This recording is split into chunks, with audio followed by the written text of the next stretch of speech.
예, 오광현 의원입니다. 그 일단 전체적으로 기획조정실 그리고 또 전반적인 그 얘기 조금 먼저 진행을 하겠습니다. 일단 전체적으로 내용을 보면서 이것을 같이 좀 얘기를 고민을 같이 나누고 싶다는 생각이 좀 들어서요. 일단 우리가 그 회계에 있어서 예산에 있어서 본예산 심사를 받아서 이제 의결하고 그 다음에 당해년도에 정말 필요한 부분들 더 긴급하게 필요한 부분들은 우리가 일반적으로 추경을 또 하잖아요. 실장님이 하셔도 되고 이제 뭐 과장님이 하셔도 됩니다. 답변은. 우리가 추경을 올해 3월 달에도 했었고 작년은 7월 달에 추경을 했었고 올해 이제 마지막 부분에서 종말 추경도 하고 보편적으로 2번 내지 3번 정도 추경을 하게 되는데 충분하게 추경은 이제 세입과 세출에 있어서의 조정 기간이라고 봐요. 조정할 수 있는 기간. 그러니까 세입이 늘어나면 늘어나는 대로 줄어들 것이다고 추계가 되면은 또 줄어드는 대로 추계를 예상되는 대로 조정을 좀 할 수 있고 세출도 마찬가지입니다. 긴급하게 써야 할 것이 있으면 추가하면 되고요. 그 다음에 세출이 줄어들 것으로 예상되면 줄어드는 것으로 예상하는 만큼 이제 추경 때 조정을 좀 할 수 있어요. 그러니까 우리가 맞춰가는 거죠. 긴급하게 필요한 것들도 올리시고 세출에 있어서 또 어쨌든 1차 추경, 2차 추경, 종말 추경까지의 과정은 전체의 본 예산에서 우리가 확인되지 못했거나 이루어 짐작하지 못했었던 것들을 가까운 시일 내에 연말로 가면서 조금씩 맞춰가는 단계의 조정 기간들이죠. 그러니까 다시 말하면 우리가 결산을 통해서 확인되는 오점들이 충분히 추경을 통해서 조정할 수 있었던 거예요. 기본적으로. 그런데 이 조정에 해당되는 추경들을 잘 활용하지 못한 부분들이 여러 지표를 통해서 나타나고 있어요. 대표적인 게 뭐 불용액 같은 경우도 마찬가지예요. 왜냐하면 제가 의견서를 보면서 제가 의원이 되고 난 다음 뭐 18년도, 19년도 쭉 여러 차례 제가 의견서를 다 확인을 했어요. 의견서를 다 보면서 왜 똑같은 반복되는 그 지적들을 받을까? 이런 생각이 머릿속에 떠나지가 않는 거예요. 그래서 이번에 국도비 보조사업 불용액이 30% 이상인 게 86건입니다. 그게 115억이더라고요. 전체 집행 잔액으로 남아있는 불용액은 무려 944억이에요. 거의 1000억 가까이 됩니다. 이게 전액 불용되어 미집행된 사업이 12개나 돼. 전액 미집행이 됐다는 얘기는 계획으로 그냥 멈춘 거예요. 이게 36억 원이나 됩니다. 우리가 긴축재정이라는 이런 상황 속에서 1000억의 불용액이 있다. 약 1000억입니다. 그러니까 이런 거라든가 예산 전용을 한다든가 그러니까 해당 목의 예산이 더 필요한 경우는 추경에 더 예산을 올리면 되는 경우인데 전용을 하는 경우가 또 있어요. 예산 2월이 되는 경우가 있었고 이런 것들은 이제 계속 반복되는 지적들인데 이게 아까 말씀드렸던 1차 추경과 2차 추경, 종말 추경을 통해서 충분히 수정이 가능한 것들이 상당히 많이 있어요. 물론 뭐 낙찰가 차익이라든가 이런 것들은 어쩔 수 없는 경우도 있어요. 상황에 따라서 어쩔 수 없이 나타나는 것도 있는데 훨씬 많은 부분들을 추가 경정 예산에서 조정하고 삭감, 편성해서 사용하도록 조치가 돼 있는데 어쨌든 이런 부분들은 예산부서에서 특히 우리 예산과나 기획정책과에서 이런 부분들은 이제 컨트롤 타워니까요. 기본적으로 최소화될 수 있도록 해줘야 된단 말이죠. 요거는 우리 국장님이 한 말씀 좀 해주시겠어요? 답변드리도록 하겠습니다. 지금 의원님이 말씀 주신 사항은 다 저희가 일을 하면서 참고를 해야 될 사항들이고요. 또 저희가 이제 불용액에는 아까 이제 의원님도 말씀하신 것처럼 그 집행 잔액들이 또 많이 포함이 되어 있습니다. 그래서 이 집행 잔액과 또 불용액과 그 아까 말씀하신 12가지의 전액 불용액이라든지 이런 거에 대해서는 좀 더 세밀한 예산을 편성을 좀 했을 때 고민을 했어야 했던 부분이고, 또 집행을 하다 보면 이제 계약 차액을 그 낙찰률 적용 때문에 집행 잔액이 또 발생이 될 수 있습니다. 이런 것들을 이제 당초 예산에서 편성했던 거를 그 추경 예산이나 이런 데에서 좀 바로 잡아서 다른 재원을 쓸 수 있는 그런 기회를 좀 갖는 것도 바람직하다고 생각이 되고요.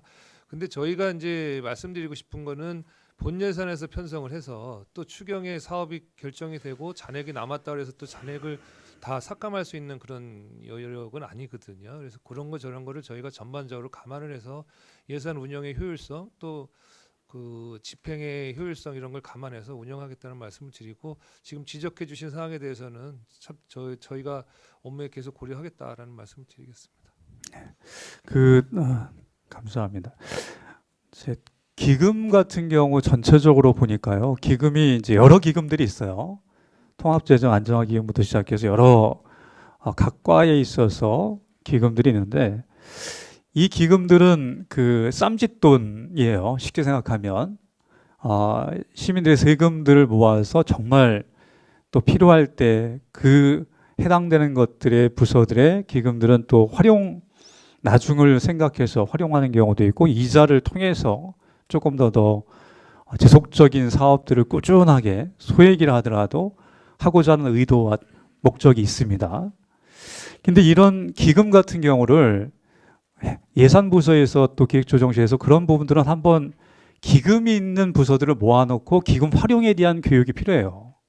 왜냐하면 우리가 공공예금 같은 경우 0.6%의 이자율이에요. 근데 시중에서 요즘 보면은 3, 4%다 되어요.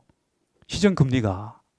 근데 기존의 기금의 이자율을 0.6% 정도로 유지하면서 그냥 계속 변화없이 계속 기금 운용을 한단 말이에요.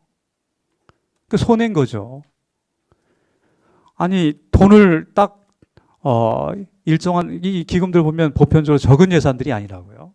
근데 그거를 운용 활용을 잘 해야 운용을 잘 하셔야 되는, 자금 운용을 잘 하셔야 되는데, 이 뭐 내용에도 의견서에도 지적사항이 있습니다만 자금 운용을 잘 못 하셔요. 그래서 기금 활용에 대해서 전체적으로 기금이 있는 부서들은 기획조정실에서 뭐 예산팀이 됐든 또 우리 기획 정책과에서 모아서 그 부분에 대한 정확한 관리 지침, 운영 지침 같은 경우가 조금 교류가 되어야 된다고 봐요.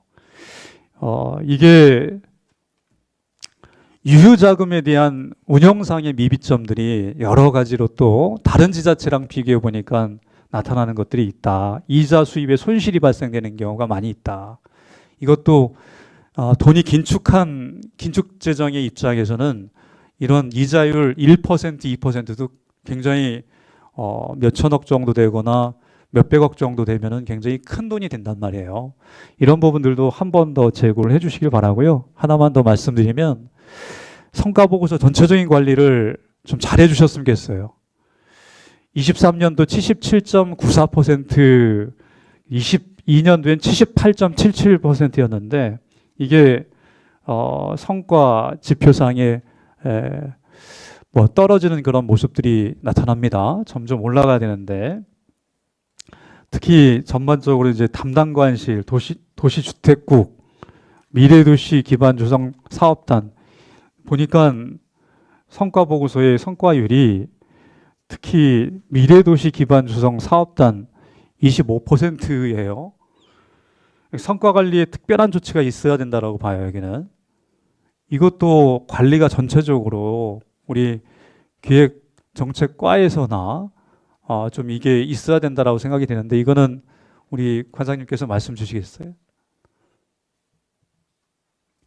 네, 요 성과 관리는 이제 예산서하고 예산 이제 의원님들께서 의결해 주신 예산서하고 이제 같이 연동해서 이제 결선사하고 돌아가는 사항입니다. 그래서 이제 그 예산서에서 의원님들이 심의해 주신 의결해 주신 예산을 갖고 그 계획대로 친밀하게 다 집행한 이제 그 결산의 성과 보고가 나오는데 일부 이제 그 여러 가지 이제 이유로 이제 성과를 이제 충족을 못 시키거나 이런 것들이 다소 있어서 앞으로는 이제 저희가 이제 그 부서에 이제 계속 동료하고 얘기하는 게 이제 목표 설정할 수 있는 기준을 우리가 계속 제시를 해주고 있거든요. 예, 저희도 뭐 기획 담당관 저희도 지금 성과 지표 지금 한두 개 지금 뭐 정책 판단 미스로 지금 현재 달성을 못 하고 있기 때문에 부서에 이거에 대한 컨설팅을 계속 해 나가고 앞으로 그 내년도 그 예산 그 편성이나 또 결산 심사에 이렇게 좀 성과에 대한 부분을 다시 한번 직원들 교육도 시키고 컨설팅 잘 해 나가도록 하겠습니다. 네, 이게 이제 성과율이 떨어지는 거 전반적인 평균치가 떨어지는 것과 담당관실 65% 그다음에 도시주택국 같은 61.11% 그러니까 평균 이하인 데는 이게 특히나 25%의 성과율을 보여주고 있는 미래도시 기반 조성 사업단 같은 경우는 성과 지표에 대한 재고가 필요해요. 확실하게 이건 25%가 뭡니까 이거는. 그래서 이런 부분들에 대한 성과 보고서의 가장 핵심적인 문제점들이 있는데 이거는 우리 컨트롤 타워에서 지표에 대한 재조정이 됐든 왜 이런 결과가 나왔는지에 대해서 부서에 대한 입장들 좀 충분하게 얘기를 들어보시고 또 아까 얘기했던 컨설팅을 통해서 다시는 이런 일이 나타나지 않도록 점정적으로라도 개선될 수 있도록 노력을 해주시기 바랍니다. 네, 이상입니다.